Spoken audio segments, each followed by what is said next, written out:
Olá, meu nome é Daniela e eu faço parte do grupo que contém os alunos Amanda Campos Botrel, Carolina Assunção Rezende, Daniela Elias Balducci e João Vitor de Souza Nascimento Cândido. Nós iremos fazer um seminário sobre o tema 2, que é gases e agentes voláteis. Para iniciar esse seminário, primeiro a gente precisa conceituar o que são gases. Gases é a representação da matéria em estado gasoso, tendo como características principais uma baixa interação entre as partículas e possui também a capacidade de assumir todo o espaço onde for colocado.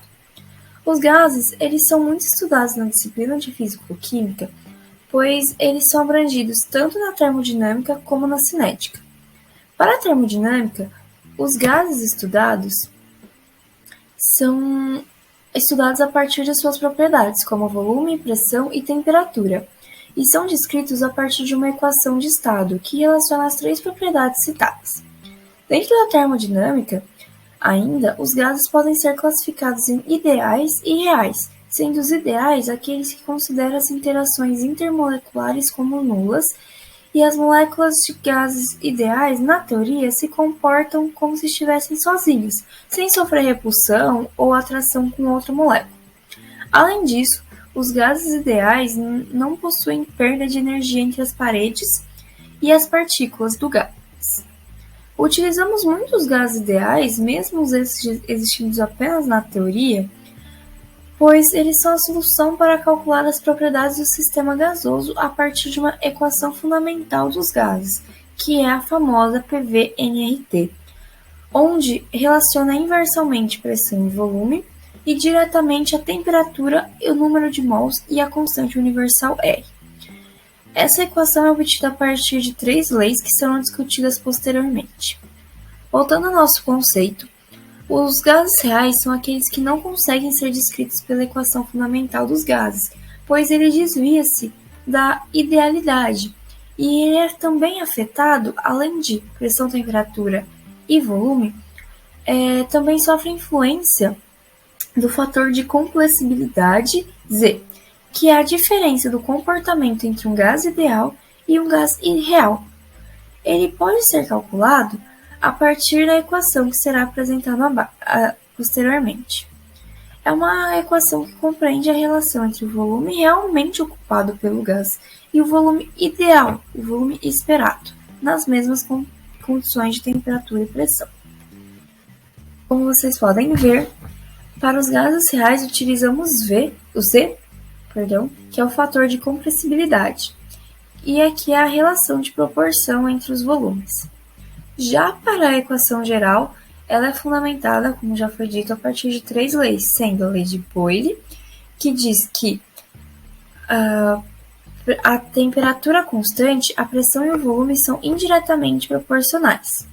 A lei de Charles, que aplica uma pressão constante e demonstra a proporção direta entre o volume e a temperatura. E por fim, mas não menos importante, a lei de Avogadro, que demonstra que em volumes iguais e em mesma temperatura e pressão, os volumes mantêm-se constante com a mesma quantidade de moléculas. Bom, como dito, a termodinâmica busca descrever os gases a partir de suas condições e propriedades de temperatura, pressão e volume. Entretanto, a cinética, que é a segunda parte da físico-química, abrange o conceito de estudo de gases a partir de outros conhecimentos, que são explicados a partir de quatro postulados, sendo eles: o primeiro, que diz que todo gás é composto de inúmeras moléculas que se movimentam de forma desordenada e com uma alta velocidade. Essa movimentação é chamada de agitação térmica, e o grau dessa agitação serve para identificar a temperatura de gases. O segundo postulado nos mostra que as moléculas de gases têm um tamanho desprezível em relação às distâncias entre elas, o que faz com que o volume ocupado pelas moléculas de um gás seja praticamente desprezível. O terceiro postulado diz que o gás ocupa todo o espaço de um lugar onde está contido, devido às moléculas dele se movimentarem em todas as direções, sem nenhum espaço sobrando. E por último, tem o postulado que diz que o movimento das moléculas do gases é perpétuo, ou seja, o choque delas das moléculas contra si mesmas e contra as paredes do recipiente onde o gás está contido é perfeitamente elástico, o que faz com que as moléculas não percam a sua energia cinética e nem sua quantidade de movimento. Para a solubilidade de gases no sangue e nos tecidos, este estudo tem suas dificuldades nas aplicações físico-químicas, devido à natureza complexa desses sistemas solventes. Falando um pouco mais especificamente sobre a solubilidade do oxigênio no sangue, este depende de 2 fatores.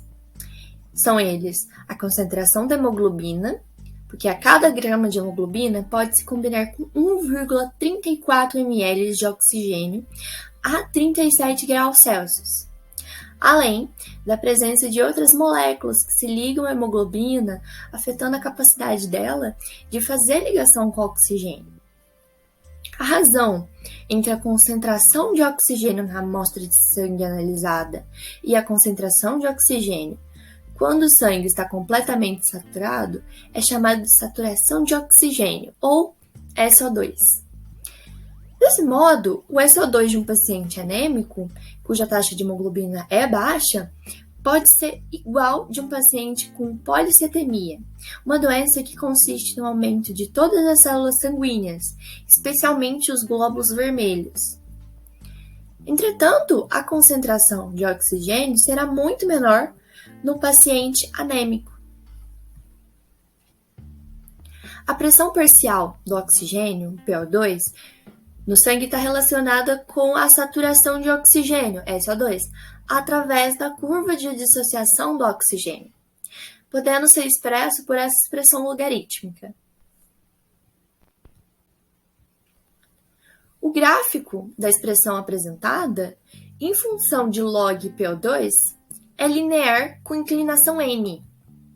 A forma e a posição dessa curva sigmoidal depende da temperatura, da concentração de íons de hidrogênio e da concentração de outros ligantes de hemoglobina nos glóbulos vermelhos. O valor de P50 é influenciado pela mudança de pH.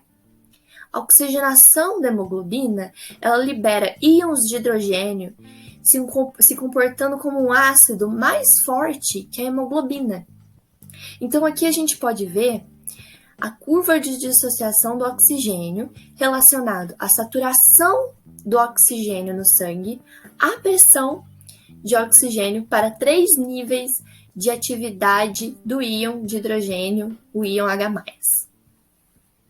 A solubilidade de um anestésico em óleo é interessante não apenas porque regula a entrada e a saída do anestésico nos depósitos de gordura do corpo, mas também porque a correlação entre a potência do anestésico e a sua solubilidade em óleo são intimamente proporcionais.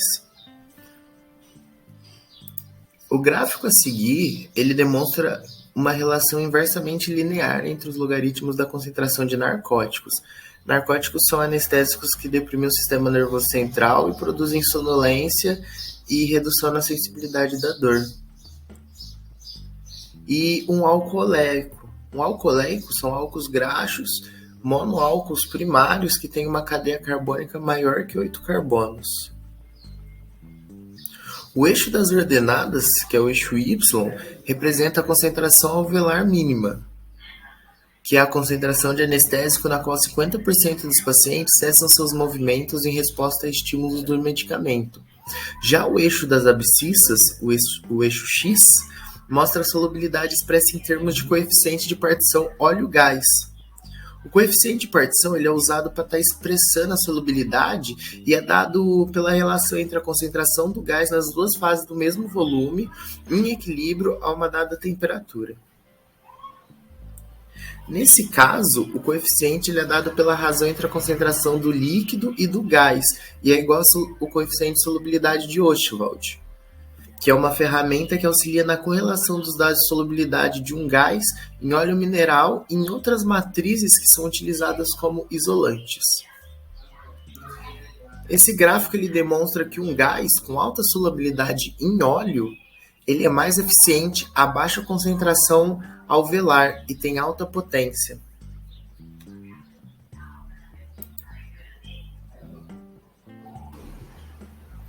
E como funciona a solubilidade de gases anestésicos no sangue? Gases que têm a maior solubilidade no sangue são transportados para fora do pulmão, dos alvéolos, para ser mais preciso, mais rapidamente. Esse é o exemplo do gás éter. Entretanto, a concentração do éter no alvéolo sobe mais lentamente do que os gases anestésicos menos solúveis em sangue. No entanto, é ligeiramente superior nos tecidos. Anestésicos menos solúveis atingem a condição de equilíbrio mais rápido que os não solúveis, em relação à concentração no sangue e no cérebro quando comparados com a concentração alveolar. A indução de anestesia é mais rápida com essas substâncias. Como sabemos, os anestésicos na forma de gás solubilizam melhor em lipídios do que em água. Logo, a concentração desses faz com que a solubilidade do anestésico em sangue aumente. Logo, um paciente que recentemente se alimentou terá uma maior solubilidade de anestésico no sangue e nos tecidos do que um em jejum.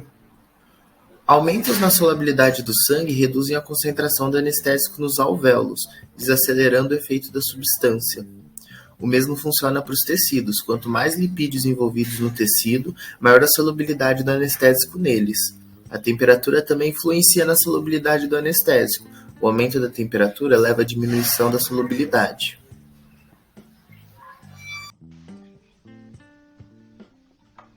Sobre a solubilidade dos gases em líquidos. Quando se fala em solubilidade, é muito comum a gente escutar a afirmação que semelhante dissolve semelhante, ou seja, uma substância polar tende a dissolver um solvente polar e assim vice-versa. Uma substância polar também vai tender a dissolver um solvente apolar. No entanto, quando a gente se fala em gases em geral, não é assim que funciona. Eles são pouco solúveis em líquidos. E a solubilidade dos gases vai depender basicamente da pressão e da temperatura. Quando a gente fala da temperatura, a temperatura está ligada ao grau de agitação da molécula. Assim, quanto mais agitadas, mais velozes vai estar as moléculas. E quanto mais velozes elas estiverem, mais fácil vai estar de romper as barreiras que elas encontrarão no caminho. Quando o líquido, por exemplo, está quente, todas as suas moléculas, inclusive as dos gases que estão ali dissolvidos, que estão ali presentes, estarão mais agitadas. Assim vai ficar muito mais fácil elas escaparem do líquido e, consequentemente, mais difícil de dissolver esse gás dentro dele. Quando a gente pensa num exemplo prático, a gente pode observar pela uma garrafa de refrigerante, né? Quando o refrigerante está quente e a gente vai despejar esse refrigerante num copo, a gente vê que forma uma camada de espuma. E essa espuma é exatamente as borbulhas dos gases que estão ali, que não foram dissolvidos, que está em forma gasosa. Dessa forma, quando a gente aumenta a temperatura do líquido, a gente está expulsando o gás e assim a solubilidade daquele mesmo gás vai diminuir. Ou seja, quando a gente aumenta a temperatura, o líquido tende a expulsar o gás que está ali presente e assim a solubilidade vai diminuir. E a gente pode comprovar isso pela garrafa de refrigerante quente. E já a pressão, quanto maior a pressão que um gás exerce, maior o número é a força das colisões de suas moléculas com os obstáculos ali presentes. Se as colisões tornam-se mais fortes e mais frequentes, mais moléculas vão conseguir penetrar num líquido. Por exemplo, pensando novamente na garrafa de refrigerante. Quando você abre uma garrafa de refrigerante, ao aliviar a pressão, ao destampar a tampinha, vários gases, vai sair pela tampa, ou seja, menos gás vai ficar dissolvido. Daí, imediatamente, aquele aparecimento de novo daquela camada de borbulhas no refrigerante. Ou seja, quando a gente aumenta a pressão sobre o gás, a gente vai estar, de certo modo, empurrando o gás para dentro daquele líquido, o que equivale a dizer que a solubilidade do gás vai aumentar. Porém, não é todo gás que vai agir desse jeito, Não é todo gás que vai reagir com o líquido. E quando isso acontece, quando o gás não reage com o líquido, a influência da pressão é expressa pela lei de Henry, que estabelece em temperaturas constantes a solubilidade de um gás em um líquido é diretamente proporcional à pressão do gás. Ou seja, S é igual a K vezes P. A solubilidade é igual a uma constante vezes a pressão, onde K, será uma constante de proporcionalidade que depende da natureza do gás e também do líquido, e também, lógico, da própria temperatura.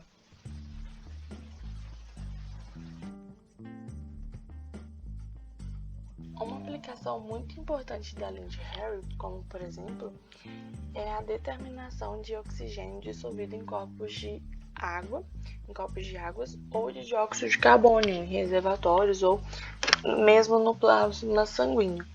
E as aplicações dessa lei são bastante diversas e a gente consegue encontrar no nosso dia a dia mesmo, no nosso laboratório.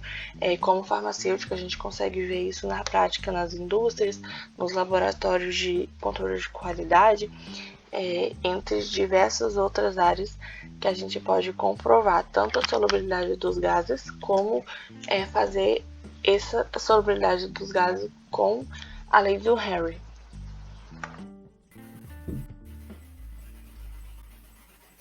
Bom, e para finalizar, eu acho interessante dizer que o curso de Ciências Farmacêuticas utiliza os gases e agentes voláteis em inúmeras áreas. Como exemplo, podemos citar na indústria de cosméticos, que necessitamos do conhecimento do tema para a produção de perfume e de outros cosméticos em aerosóis, como desodorantes, até mesmo repelentes, etc. Já em hospital, os farmacêuticos utilizam anestésicos de inalação, não só no hospital, mas como também em laboratórios, a fim de anestesiar camundongos e afins. E esses anestésicos são gases e agentes voláteis administrados por via respiratória nas fases de indução e servem para a manutenção da anestesia.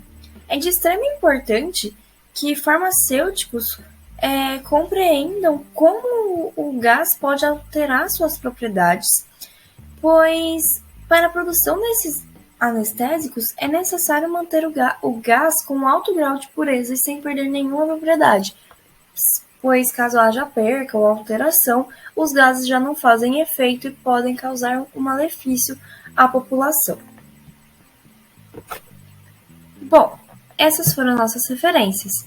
Espero que tenha gostado. Muito obrigada pela atenção.